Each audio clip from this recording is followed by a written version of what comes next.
The answer is in your question. You don't want to take responsibility for your own being. Somebody else should do it. And that's the sole cause of misery. There is no way that anybody else can take away your misery. There is no way that anybody else can make you blissful. But if you become aware that you are responsible for whether you are miserable or blissful, then nobody else can do anything. Your misery is your doing. Your bliss will also be your doing. But it is hard to accept. Misery is my doing. Everyone feels that others are responsible for their misery. The husband thinks the wife is responsible for their misery. The wife thinks the husband is responsible for her misery. The children think the parents are responsible for their misery. The parents think the children are responsible for their misery. It has become such a complexity. And whenever somebody else is responsible for your misery, you are not aware that by giving the responsibility away, you are losing your freedom. Responsibility and freedom are two sides of the same coin. And because you think others are responsible for your misery, that's why there are charlatans, so-called saviors, messengers of God, prophets who go on telling you, you have not to do anything, just follow me. Believe in me and I will save you. I am your shepherd, you are my sheep.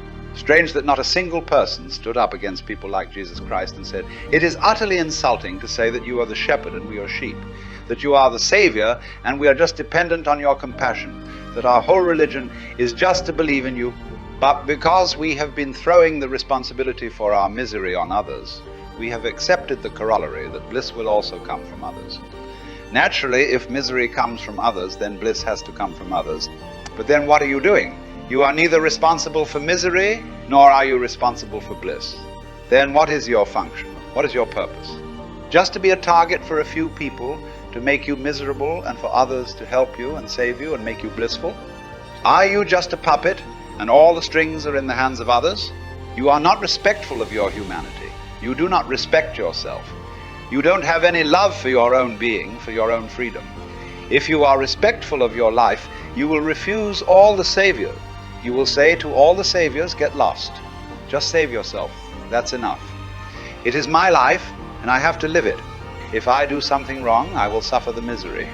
I will accept the consequences of my wrong action without any complaint. Perhaps that is the way one learns. By falling, one gets up again. By going astray, one comes back again. You commit a mistake, but each mistake makes you more intelligent. You will not commit the same mistake again. If you commit the same mistake again, that means you are not learning. You are not using your intelligence. You are behaving like a robot. My whole effort is to give back to every human being the self-respect that belongs to him, which he has given to just anybody. And the whole stupidity starts because you are not ready to accept that. For your misery, you are responsible. Just think. You cannot find a single misery for which you are not responsible. It may be jealousy, it may be anger, it may be greed, but something in you must be creating the misery. And have you ever seen anybody in the world making anybody else blissful? That too depends on you, on your silence, your love, your peace, your trust. And the miracle happens, nobody does it. One thing is certain, that your misery is caused by your mistakes and your bliss is caused by your trust, by your love.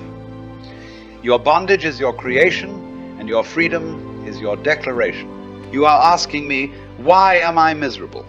You are miserable because you have not accepted the responsibility for it. Just see what your misery is. Find out the cause, and you will find the cause within yourself. Remove the cause and the misery will disappear. But people don't want to remove the cause, they want to remove the misery. That is impossible. That is absolutely unscientific. Accept your responsibility for misery, and you will find that hidden inside you are all the causes of bliss, freedom, joy, enlightenment, immortality. No savior is needed, and there has never been any savior. All saviors are pseudo. They have been worshipped because you always wanted somebody to save you. They have always appeared because they were always in demand, and wherever there is a demand, there is a supply. Once you depend on others, you are losing your soul. You are forgetting that you have a consciousness as universal as anybody else's, that you have a consciousness as great as any Gautam Buddha's. You are just not aware of it. You have not looked for it. And you have not looked because you are looking at others, somebody else to save you, somebody else to help you. You go on begging without recognizing that this whole kingdom is yours. This has to be understood as one of the most basic principles of self-respect and freedom and responsibility. How can I be myself? That should be the easiest thing in the world, but it is not. To be oneself, one need not do anything. One already is. How can you be otherwise? How can you be anybody else? But I can understand the problem. The problem arises because the society corrupts everybody. It corrupts the mind, the being. It enforces things on you and you lose contact with yourself. It tries to make something else out of you than that which you were meant to be. It puts you off your center. It drags you away from yourself. It teaches you to be like a Christ, or to be like a Buddha, or to be like this and that. It never says to you to be yourself. It never allows you freedom to be. It enforces foreign outside images on your mind. Then the problem arises. You can pretend, but when you pretend you are never satisfied. You always want to be yourself. That is natural, and the society does not allow it. It wants you to be somebody else. It wants you to be phony. It does not want you to be real, because real people are dangerous people. Real people are rebellious. Real people cannot be controlled so easily. They cannot be regimented. Real people will live their reality in their own way. They will do their thing. They won't bother about other things. You cannot sacrifice them in the name of religion, in the name of the state, nation, race. It is impossible to seduce them for any sacrifice. Real people are always for their own happiness.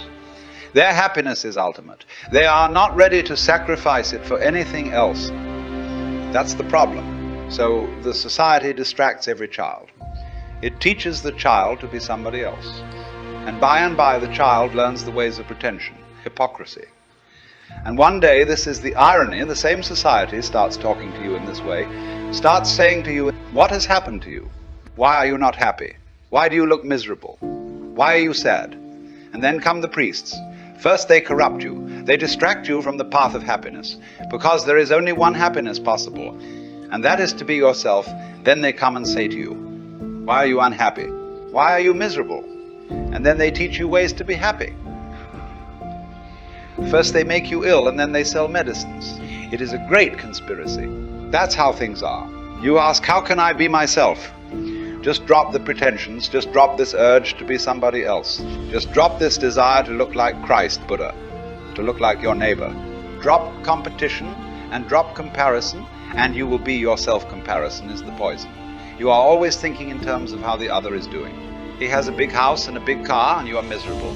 He has a beautiful woman, and you are miserable. He is climbing up the staircase of power and politics, and you are miserable. Compare and you will imitate.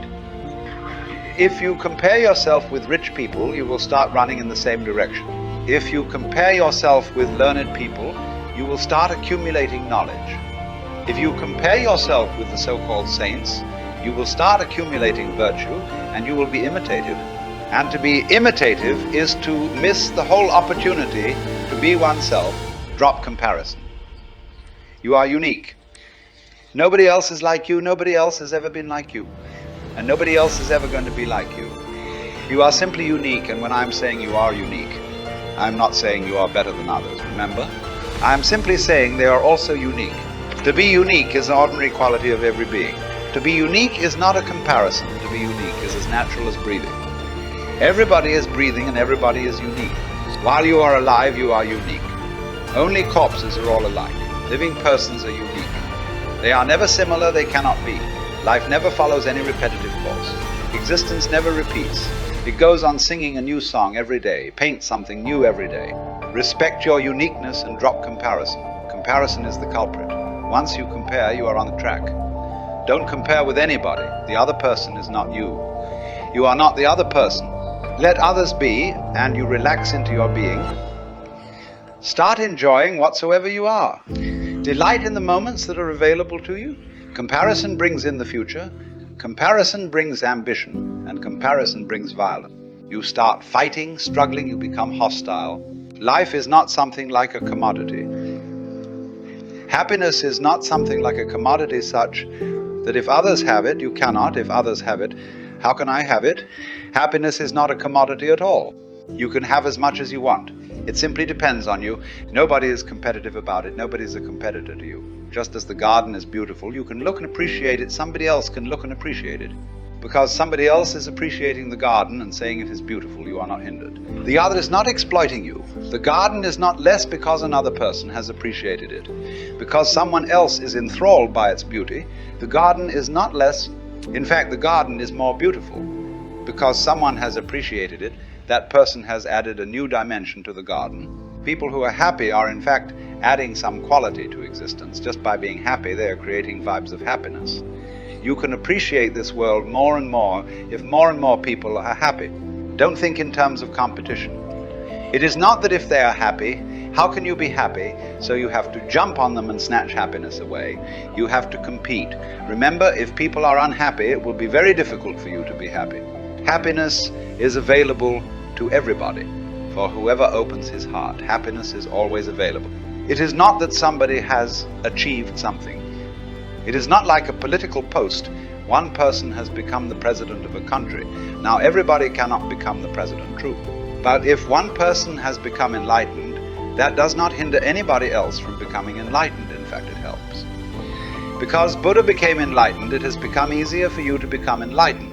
Because Christ became enlightened, it has become easier for you. Somebody has walked on the path. The footprints are there. That person has left subtle hints for you. You can go more easily, in deeper confidence, with less hesitation. The whole earth can become enlightened. Each single being can become enlightened. But everybody cannot become a president. A given country has hundreds of millions of people. Only one person can become the president. Of course it is a competitive thing, but hundreds of millions of people can become enlightened. That's not a problem. All that is transcendent is non-competitive, and your being is transcendent. So just sort it out. Society has muddled your head. It has taught you the competitive way of life. Meditation is a non-competitive way of life. Society is ambition. Meditativeness, awareness, is non-ambitious. And when you are non-ambitious, only then can you be yourself. This is simple.